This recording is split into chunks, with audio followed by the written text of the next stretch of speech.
श्री स्वामी समर्थ. तुमच्या सर्व इच्छा आकांक्षा पूर्ण होत असे स्वामी महाराजांच्या चरणी प्रार्थना करते आणि आजच्या एका नवीन व्हिडिओला सुरुवात करते. हिंदू धर्मात मार्गशीर्ष महिन्याला विशेष महत्त्व आहे. या महिन्यात चंपाषष्ठीनंतर दत्त जयंतीला अतिशय महत्त्वाचे स्थान आहे. मार्गशीर्ष महिन्यातील शुक्ल पक्षातील पौर्णिमा तिथीला मृगशिरा नक्षत्रावर दत्त महाराजांचा जन्म झाला. म्हणून हा दिवस आपण सर्वजण मोठ्या उत्साहाने दत्त जयंती म्हणून साजरी करतो. या महिन्यात ब्रह्मा, विष्णू आणि महेशाचा अवतार असणाऱ्या श्री दत्तात्रेय महाराजांची जयंती साजरी केली जाते. मार्गशीर्ष पौर्णिमेला दत्त पौर्णिमा या नावाने देखील ओळखले जाते. मार्गशीर्ष महिन्यातील शुक्ल पक्षातील पौर्णिमा तिथीला दत्त जयंती साजरी केली जाते. यावर्षी दत्त जयंती 14 डिसेंबरला शनिवारी असणार आहे. ही जयंती सायंकाळी 4:28 सुरू होऊन दुसऱ्या दिवशी 15 डिसेंबरला दुपारी 2:31 संपणार आहे. म्हणजेच उदय तिथीनुसार दत्त जयंती 14 डिसेंबरला साजरी करायची आहे. दत्तात्रेय हा शब्द दत्त आणि आत्रेय या दोन शब्दांनी मिळून बनला आहे. दत्ताचा अर्थ आपण ब्रह्मच आहोत, मुक्त आहोत आणि आत्माच आहोत अशी अनुभूती ज्याला आहे असा तो. आणि आत्रेय म्हणजे अत्री ऋषींचा मुलगा. दत्त हे अत्री ऋषी व माता अनुसया यांचा पुत्र व विष्णूचा अवतार आहे. दत्त जयंतीला 7 दिवसाचे गुरुचरित्राचे पारायण केले जाते. याला गुरुचरित्र सप्ताह देखील म्हणतात. दत्त जयंतीला धार्मिक मान्यतेनुसार श्री दत्तात्रेयासह लक्ष्मी नारायणाची सुद्धा पूजा केली जाते. असे केल्याने धनसंपत्तीमध्ये वाढ होते. दत्तात्रेयांचा मंत्र जप केल्यामुळे आपल्याला पुण्य लाभते. दत्त जयंतीला तुम्हाला सकाळीच ब्रह्ममुहूर्तावर उठून स्नान करायचं आहे. त्यानंतर तुम्ही जिथे देवपूजा करता किंवा जे तुमचे देवघर आहे ते तुम्हाला स्वच्छ करून घ्यायचं आहे. त्यावर चवरंग किंवा पाट ठेवायचा आहे आणि त्याच्यावर दत्त महाराजांचा फोटो किंवा मूर्ती ठेवायची आहे. गंगाजल आणि पंचामृताने या मूर्तीचा तुम्हाला अभिषेक करून घ्यायचा आहे. तसेच फुले, धूप, दिवा आणि अगरबत्ती लावायचा आहे. आणि मिठाई सुद्धा तुम्हाला अर्पण करायची आहे. मिठाई तुम्हाला पिवळ्या रंगाची असेल तर अतिशय उत्तम, कारण दत्त महाराजांना पिवळा पदार्थ किंवा पिवळ्या वस्तू खूप आवडतात. तसेच गुरुचरित्राचं तुम्हाला पारायण करायचं आहे. दत्त मंत्राचा जप करायचा आहे आणि श्री दत्त प्रभूंची आरती म्हणून तुम्हाला नैवेद्य अर्पण करायचा आहे. तर या दिवशी जे तुम्ही काही उपाय किंवा ज्या काही सेवा करता त्या अतिशय प्रभावी ठरतात. कारण याच दिवशी दत्त तत्व हे नेहमीपेक्षा 1000 पटीने जास्त कार्यरत असते. त्यामुळे तुम्ही ज्या सेवा कराल त्या सेवेचा तुम्हाला 100% फळ मिळतं.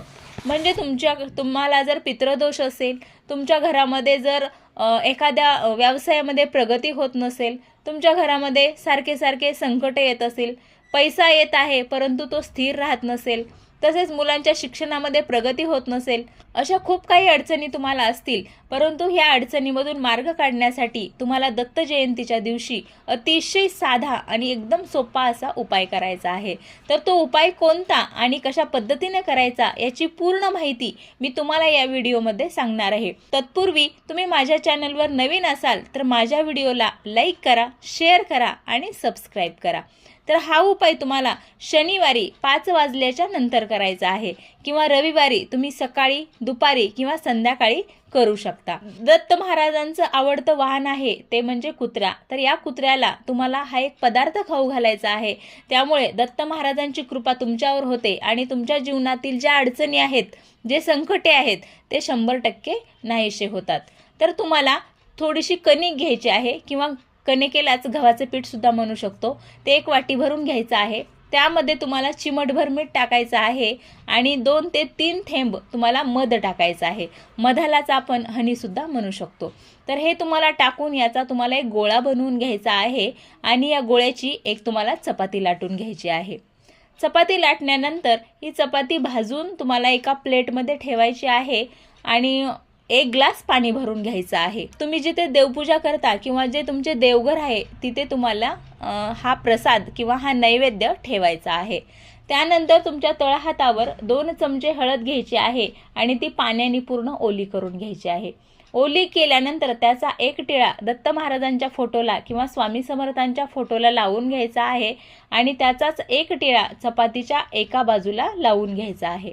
त्यानंतर ही चपाती किंवा हा जो प्रसाद आहे तो प्रसाद तुम्हाला 5 ते 10 मिनिट दत्त महाराजांच्या फोटोसमोर किंवा मूर्तीसमोर किंवा स्वामी महाराजांच्या फोटोसमोर ठेवायचा आहे आणि 10 मिनिटानंतर हा प्रसाद उचलून तुम्हाला तुमच्या घरी जर कुत्रा असेल तर त्याला हा नैवेद्य द्यायचा आहे.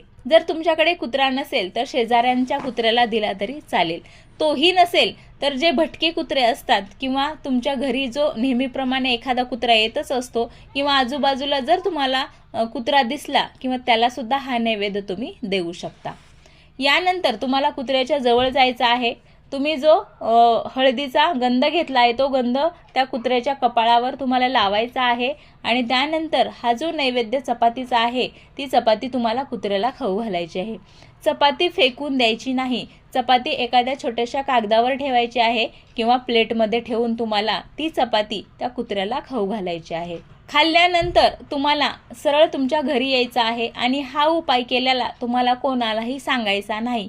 तुमच्या नातेवाईकांना असेल, तुमच्या शेजाऱ्या पाजाऱ्यांना असेल, हा उपाय सांगायचा नाही, कारण त्यांची नकारात्मक ऊर्जा परत तुमच्या घरामध्ये येते आणि जो तुम्ही उपाय केलेला आहे त्याचं 100% फळ तुम्हाला मिळत नाही. हा उपाय तुम्ही रविवारी दिवसभर कधीही करू शकता. यामुळे तुमच्या घरातील पितृदोष नाहीसा होतो, संसारामध्ये येणाऱ्या अडचणी नाहीशा होतात, पैसा येतो पण स्थिर राहत नाही ही अडचण आहे, मुलांच्या शिक्षणामध्ये प्रगती होत नाही ही अडचण आहे.